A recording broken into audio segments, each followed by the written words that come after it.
This is where all the Nostalgia Critic episodes were filmed years ago. You got it, bucko. They kept everything the same to preserve its history. Look at all the reviews that they did. There's Shrek, there's Schindler's List Saves Christmas, and that one. But this is what I really wanted to show you.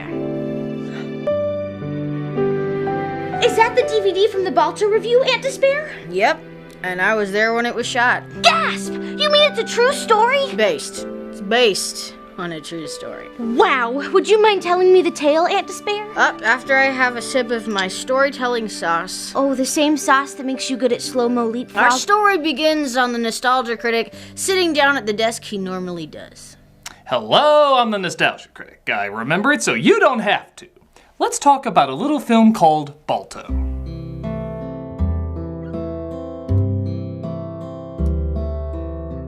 Despite it doing poorly with both critics and box office, the film eventually found success on home video, leading to a ton of VHS and DVD sales. So I guess it got the reputation of the not really little film that not really could, but turned into profit eventually, so table scrap sequels for all! Based on a true story, it covers a dog sled that has to race against time to get medicine to a town full of dying children. Even though it's gathered a nostalgic following, we should still ask, does the film really hold up years later?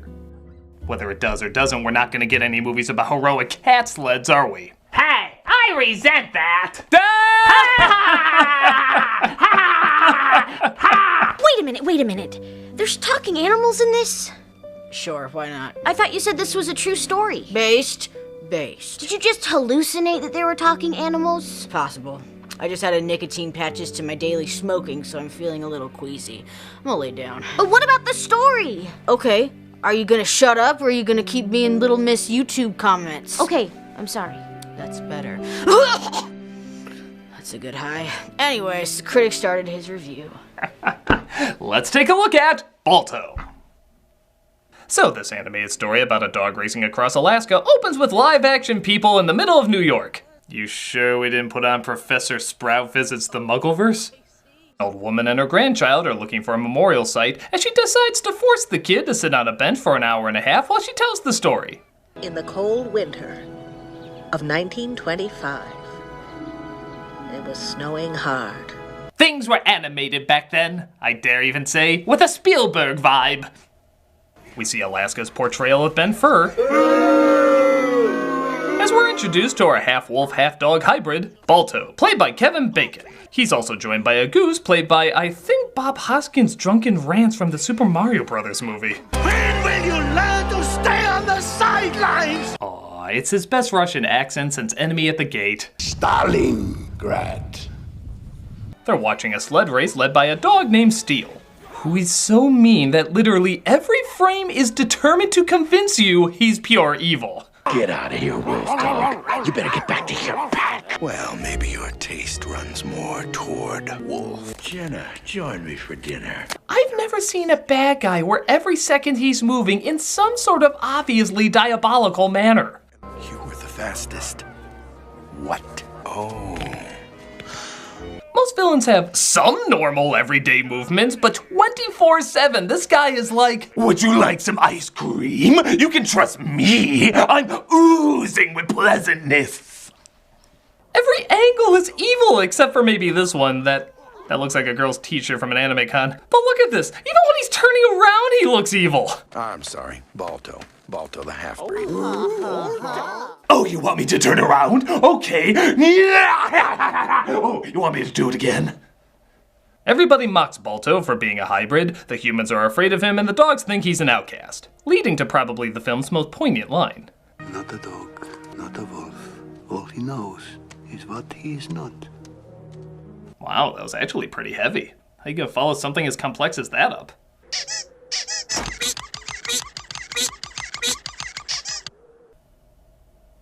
So that just happened. Oh, there's also Bob Hoskins doing the goose step. Hey! Hey! So at this point, you're probably wondering, where does the comedy in this kid's film lie, particularly with the goose? Is this Lego Batman good, or are we in nutjob territory? Well, let's look at the chart. Yes. Just annoying enough! They've entered the Sinbad zone! Oh, there's also these.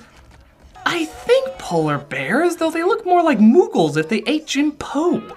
And to possibly make things worse, they're voiced by Phil Collins. We love you, Uncle Boris. Oh, not a musical. Oh, You Are a Kind movie.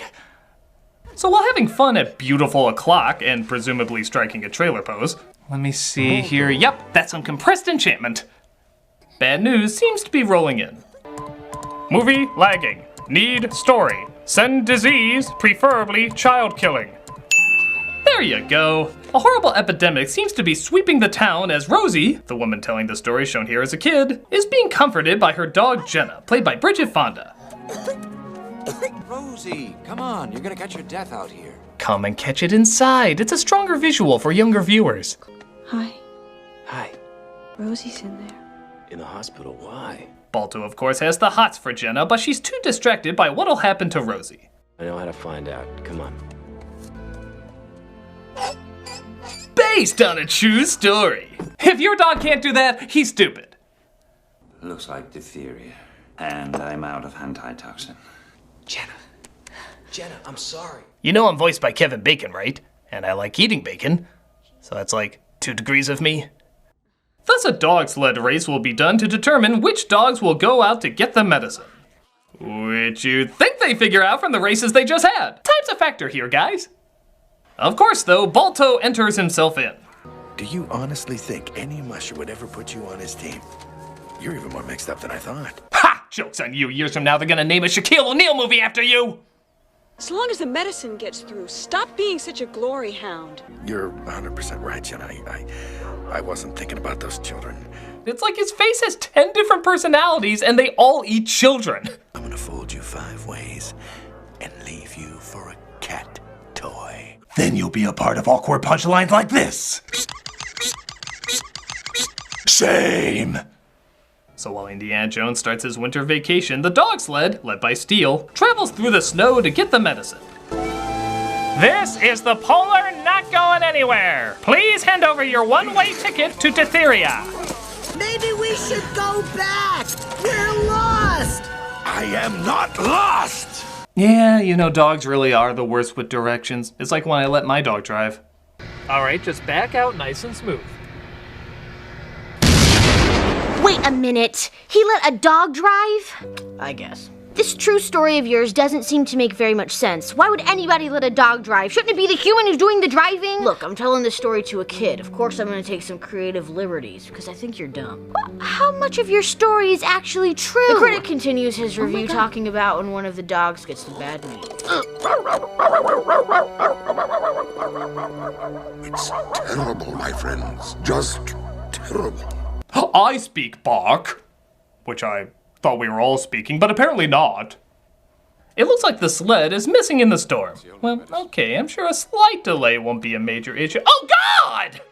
It's getting real, man! I'm just assuming the other coffins are for Tiny Tim, Little Match Girl, and Full Metal Alchemist, spoiler! Don't act like that can't happen! There's dogs in this world. What do you follow a scene like that up with? When you are a big frozen stiff statue named Balto. Ah yes, the comedy stylings of characters you much rather eat than listen to. This seems totally appropriate now. I'm beginning to understand the bear. Oh, what a shame this isn't a musical. Couldn't you see Phil Collins obnoxiously explaining in song what doesn't need to be explained? Them coffins there, me some kids gonna die. Phil Collins says, this is where you cry. Some vague emotions about love, inspiration stuff, and where's my paycheck? I gotta fly.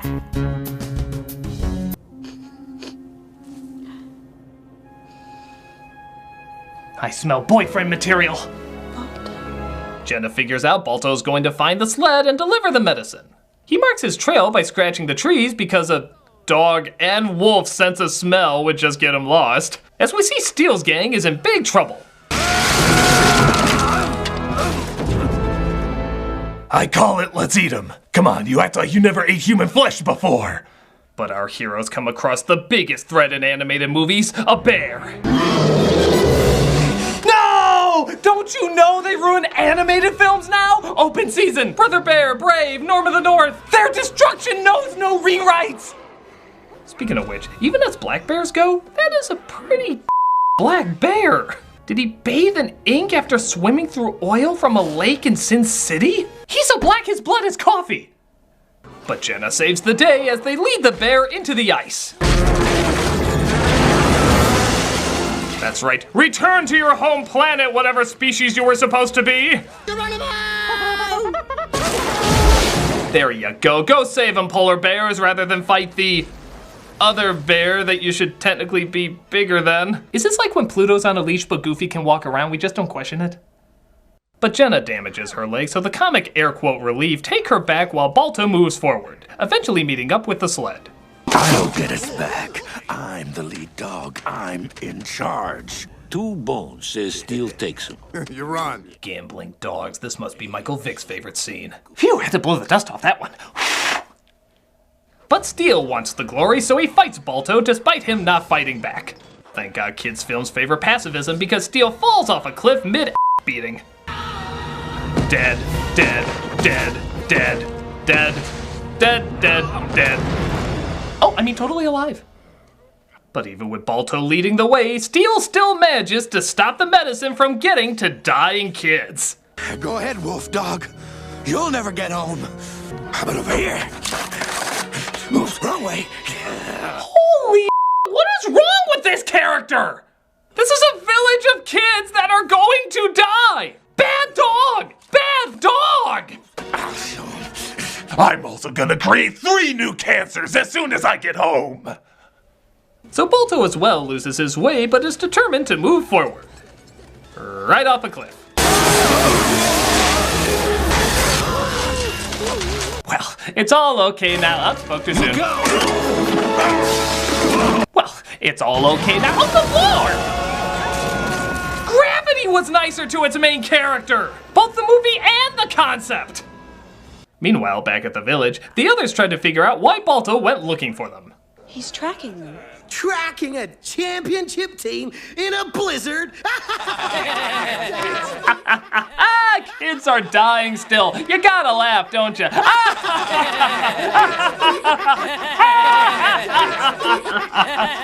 But Steel makes it back. He tells him a false story about how Balto tried to sabotage the mission, ending up with the other dogs getting killed. I went on, dragging the medicine alone, all alone. Balto, he demanded I let him take the medicine, but he couldn't handle it. He made me promise to take care of you, Jenna. Wow, this guy is such an obvious yet evil liar. He should probably get a job at the White House. The other dogs died and I was the only one left, period. Also, the race I was a part of had the largest audience to ever witness a dog sled race. Period. But, sir, we have eyes. Your eyes are wrong. It's an alternative bark. But, Melissa... Stop calling me that! But Jenna doesn't believe him and knows that Balto is still out there trying to get the medicine for poor Rosie. Hey, do you have any nicotine patches? No, and what the hell are you doing here? Well, I've been coughing up a lung on your couch. I figured if I was lightheaded, I wouldn't mind so much. Why are you sleeping on my couch? It's a nice couch. Get out of here! Dude, that's your only contribution to the story? Just laying in bed and coughing? Maybe. Well, how did you know that any of this was going on then? You weren't there, you didn't see it, and the majority of it sounds unimpressively made up. Look, kid, what am I supposed to say here? And then I looked at the ceiling longer. And then I coughed 87 more times. I've got to embellish. Is any of this story true? Come on, is it so hard to believe that I was lost, passed out, and annoying people? I guess that's a good point. Speaking of which, go get me some gin from the fridge. I'm gonna see how many shots it takes to forget your name.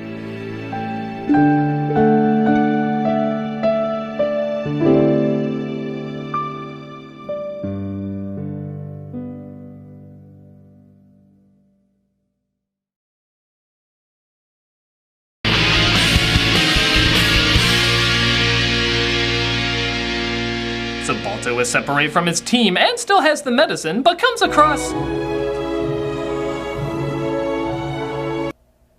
Kimba the White Wolf?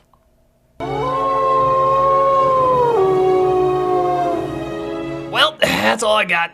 I want a room, man. To us, that's like brain surgery. So, apparently that gives him superpowers to drag the medicine up a cliff. How do you you think Grandma explained that? And then the god of the wolves came, or something. Wait, what? And then they howled at the sky, making Balto physically stronger, I guess. I'm not following any of this. And even though that wolf could have helped pull the sled or give directions, he just kinda disappeared and was never seen again. Grandma, are you off your med? So the team is back on track as Balto uses his nose to find the way. Why didn't he just use that before? Is that like a weird prejudice too? Dogs don't sniff to find stuff? How dare you use your nose? Don't you know what disgusting animal you're sounding like? Toucan Sam. But because this film loves to punish all signs of hope, it tries to toss them off a bridge.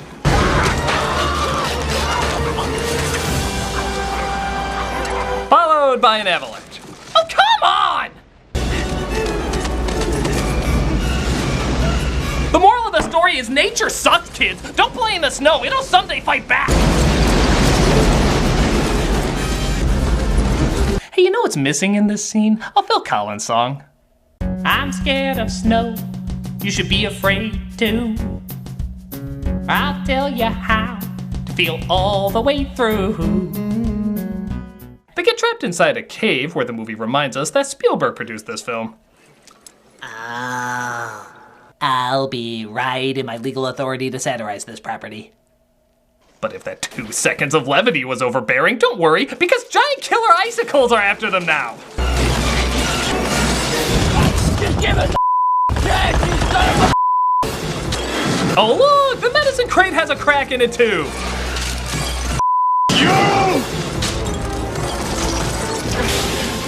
They should call this movie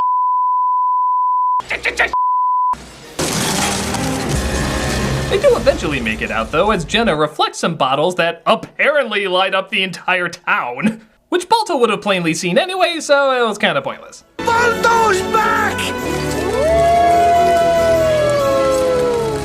Oh, and a meteor hits him. I'm so sorry, kids. Life just didn't like this dog. Nature is kind of like God's hitman.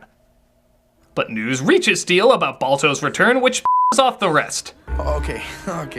I can explain. You guys weren't there, so you don't... Wait a minute, guys. Wait just a second. Oh, come on! I was trying to do a reverse Gorilla DeVille. You know, an evil dog that wants to kill a bunch of little kids. I will be on someone's best villains list!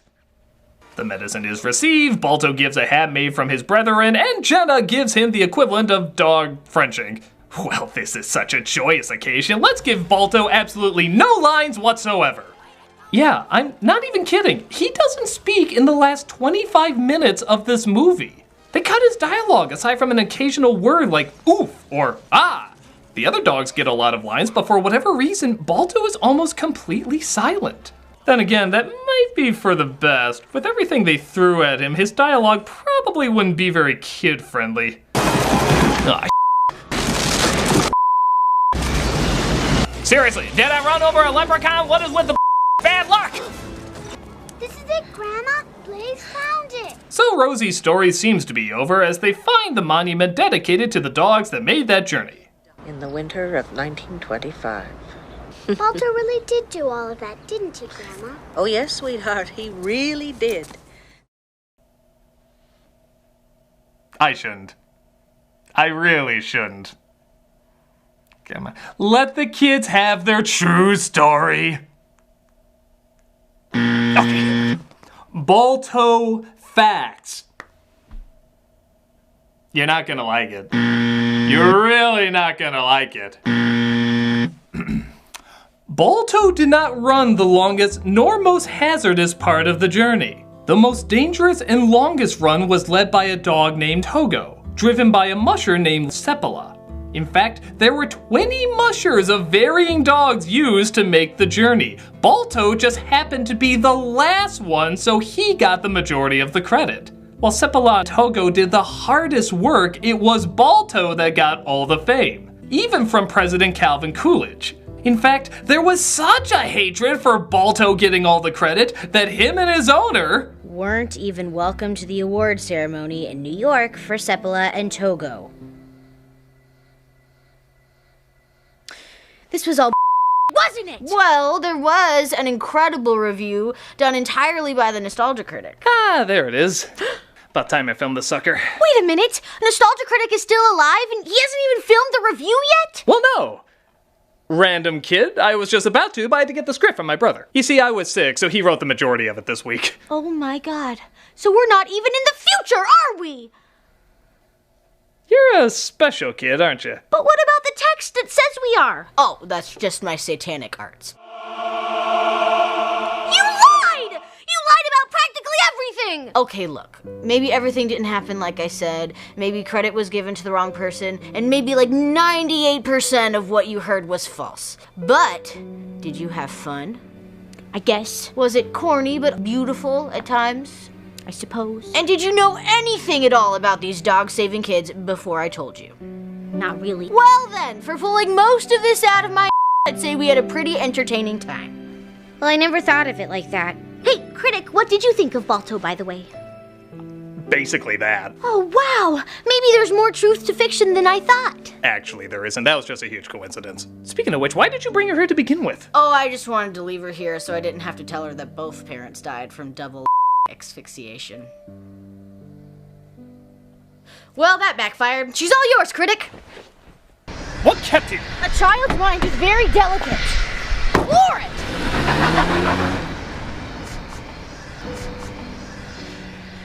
Don't worry.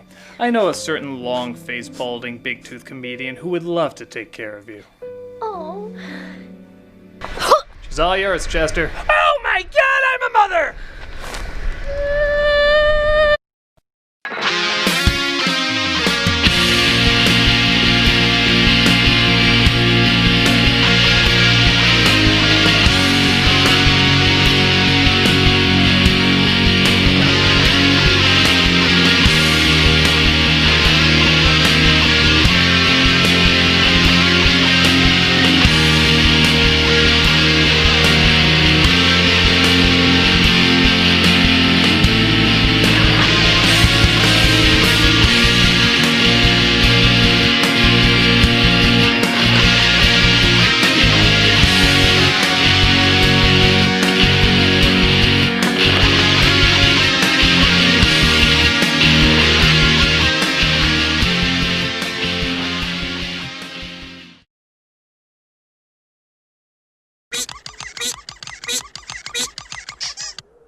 Well, maybe your taste runs more toward wolf.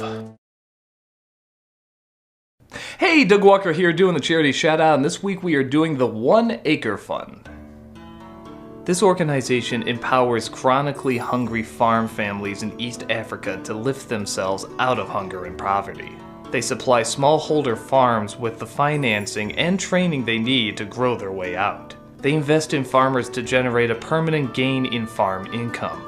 That means they provide a complete service bundle of seeds and fertilizer, financing, training, and deliver these services within walking distance of the 400,000 rural farmers they serve. They measure success in their ability to make farmers more prosperous, and they always put the farmers first. If you go to their YouTube page, you can see all the various people they've helped in the past, and if you go to their site, you can see how you can help them in their mission.